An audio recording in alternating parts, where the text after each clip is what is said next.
Olá a todos, bem-vindos a mais um vídeo.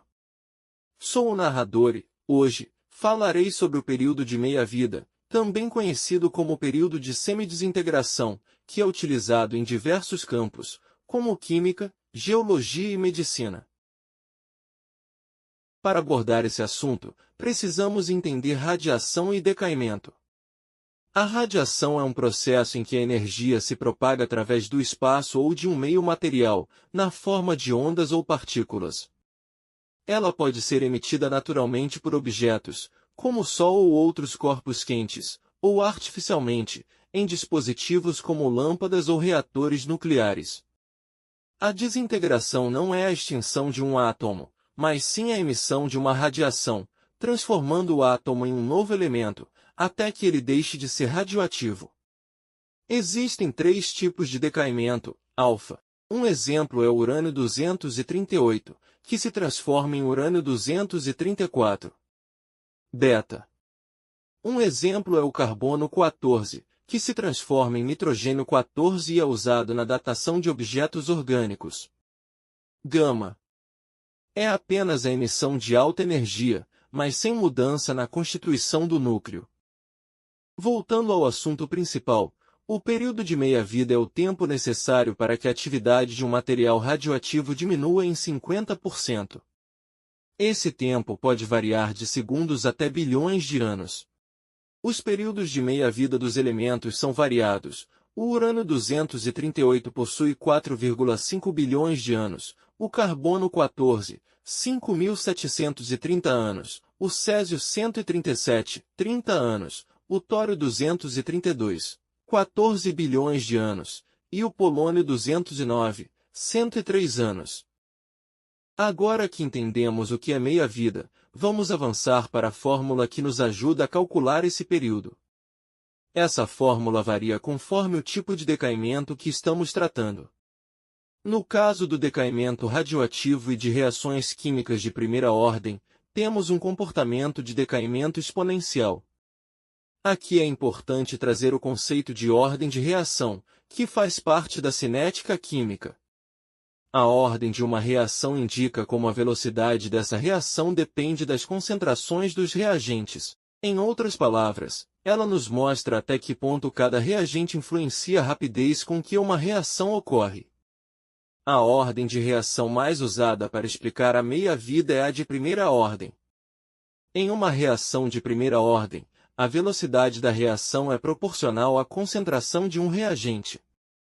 Então, o que isso significa? Basicamente, se aumentarmos a concentração do reagente, a velocidade da reação também aumenta na mesma proporção. Para as reações de primeira ordem, usamos a fórmula de meia-vida que vou mostrar agora. Aqui, temos o T1/2, que representa o período de meia-vida. O termo ln de 2 refere-se ao logaritmo natural de 2, que é aproximadamente 0,693. Esse valor aparece porque a reação decai de forma exponencial. E, por fim, temos o K, que é a constante de velocidade da reação. Vamos pensar em um exemplo. Imagine um medicamento que se decompõe no corpo seguindo uma cinética de primeira ordem. Não importa se tomamos uma dose grande ou pequena, a cada meia-vida, metade do medicamento vai ser eliminada do corpo. Ou seja, o comportamento de decaimento é sempre o mesmo, independente da quantidade inicial. Nesse caso, a fórmula que usamos para calcular a meia-vida é essa aqui, T1/2 é igual a 1 dividido pelo produto de K vezes a zero. Aqui, o T1/2 representa o período de meia-vida. O K, como vimos antes, é a constante de velocidade da reação. E o A0 indica a concentração inicial do reagente. Essa fórmula é bem diferente da de primeira ordem, porque, na segunda ordem, o tempo de meia-vida depende da quantidade inicial do reagente. Ou seja, se tivermos uma maior quantidade inicial de reagente, o tempo de meia-vida será menor. Imagine um processo de purificação em que a substância se reduz pela metade de acordo com a concentração inicial. Quanto menos substância, mais tempo demora para reduzir pela metade novamente. Imagine um processo de purificação em que a substância se reduz pela metade de acordo com a concentração inicial. Quanto menos substância, mais tempo demora para reduzir pela metade novamente. Finalmente, vamos falar sobre as reações de ordem zero. Diferente das reações de primeira e segunda ordem, as reações de ordem zero têm uma característica especial. Nelas, a velocidade da reação é constante e independe da concentração do reagente. Isso significa que, mesmo que a quantidade de reagente diminua ao longo do tempo, a velocidade da reação permanece a mesma, até que todo o reagente seja consumido. A fórmula para o tempo de meia-vida em uma reação de ordem zero é um pouco diferente. Ela é dada por T1 sobre 2 é igual a zero dividido por 2K. Aqui, o T1 sobre 2 é o período de meia-vida, a zero é a concentração inicial do reagente, e K é a constante de velocidade da reação. Notem que, nesse caso, o tempo de meia-vida depende diretamente da quantidade inicial do reagente. Quanto maior a concentração inicial, maior será o tempo de meia-vida. Isso é o oposto do que vimos na fórmula de segunda ordem. Um exemplo comum de reação de ordem zero é a decomposição de algumas drogas no corpo humano, onde, até certo limite de concentração, o organismo elimina uma quantidade constante da substância por unidade de tempo. Agora irei explicar o período de meia-vida na geologia. A idade das rochas é determinada a partir da análise de elementos químicos instáveis presentes nelas. Tais elementos são assim chamados por passarem por um processo de decaimento radioativo. Isto é, eles liberam partículas permanentemente até que o núcleo atômico se torne mais estável que de início. Durante esse processo, o elemento muda seu número atômico, o que faz com que ele se transforme em outro elemento químico. É o caso do urânio, que libera partículas até se transformar em chumbo, Pb. Conhecida a velocidade com que ocorre essa transformação, é possível determinar há quanto tempo o processo está acontecendo em uma determinada rocha. Para isso, obtém-se uma amostra mineral que incorporou apenas o urânio, elemento pai, na sua formação. Com o passar do tempo, esse elemento decaiu gerando chumbo, elemento filho. Assim, mede-se a razão atual entre o elemento pai e o elemento filho. Quanto menor essa razão, mais antiga é a rocha, pois mais tempo se passou e mais elemento filho foi gerado.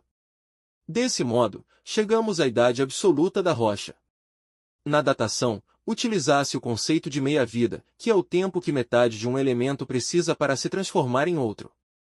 No caso do urânio 235, a meia-vida é de, aproximadamente, 700 milhões de anos.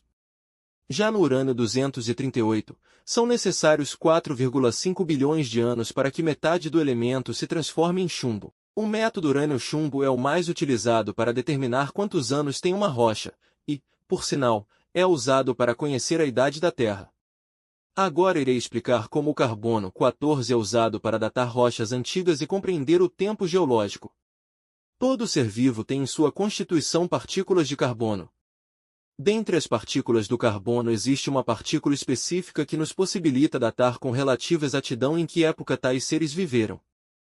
Esta técnica é aplicável à madeira, carbono, sedimentos orgânicos, ossos, conchas marinhas, ou seja, todo o material que conteve carbono em alguma de suas formas. Como o exame se baseia na determinação de idade através da quantidade de carbono 14 e esta diminui com o passar do tempo, ele só pode ser usado para datar amostras que tenham idades estimadas em até 50 a 70 mil anos. Depois disso a quantidade de carbono 14 é insuficiente para análises. Assim, para datarmos, por exemplo, seres vivos que estiveram na Terra há milhões de anos atrás, como os dinossauros ou mesmo rochas, outros procedimentos de datação são utilizados, geralmente os de isótopos de radiação como argônio ou potássio, pois o carbono que poderia existir, no caso de um dinossauro já não existe mais. A técnica do carbono 14 foi descoberta na década de 1940 por Willard Libby. Ele percebeu que a quantidade de carbono 14 dos tecidos orgânicos mortos diminui a um ritmo constante com o passar do tempo. Assim, a medição dos valores de carbono 14 em um objeto fóssil nos dá pistas dos anos decorridos desde sua morte. Isso equivale a dizer que o carbono 14 morre junto com o ser vivo e é a partir desta datação que ele vai diminuindo de quantidade com o passar dos anos. Isso possibilita entendermos em que época esses seres viveram. Hoje este é o método mais eficiente para estimar a idade de espécimes arqueológicas de origem biológica. O tratamento de câncer de tireoide também foi influenciado pela descoberta do período de meia-vida, que no caso do iodo 131, que é a substância usada nesse tratamento, sua meia-vida é de aproximadamente 8 dias. Isso significa que, a cada 8 dias, a quantidade de radiação do iodo 131 no corpo do paciente cai pela metade. Agora, como isso é aplicado no tratamento? Quando uma pessoa com câncer de tireoide recebe iodo 131, o objetivo é que a radiação atinja as células doentes, destruindo as que restaram após uma cirurgia de retirada da tireoide, ou mesmo as que ainda estão espalhadas no corpo. Com base na meia-vida, os médicos conseguem planejar a dose exata de iodo 131 para que a radiação seja forte o suficiente para atingir as células doentes, mas não fique no corpo por muito tempo, minimizando os efeitos para o paciente. Outra coisa importante é que a meia-vida também ajuda a calcular o tempo de isolamento do paciente. Com ele, conseguimos fazer um tratamento seguro e eficiente para o câncer de tireoide, aproveitando ao máximo o poder da radiação para destruir as células doentes e proteger o paciente e as pessoas ao redor. Em resumo, o período de meia-vida é fundamental para compreendermos a estabilidade e o comportamento das substâncias radioativas no tempo. Esse conceito tem aplicações práticas em várias áreas, como a medicina, onde auxilia no planejamento de tratamentos, e na arqueologia, facilitando a datação de materiais históricos.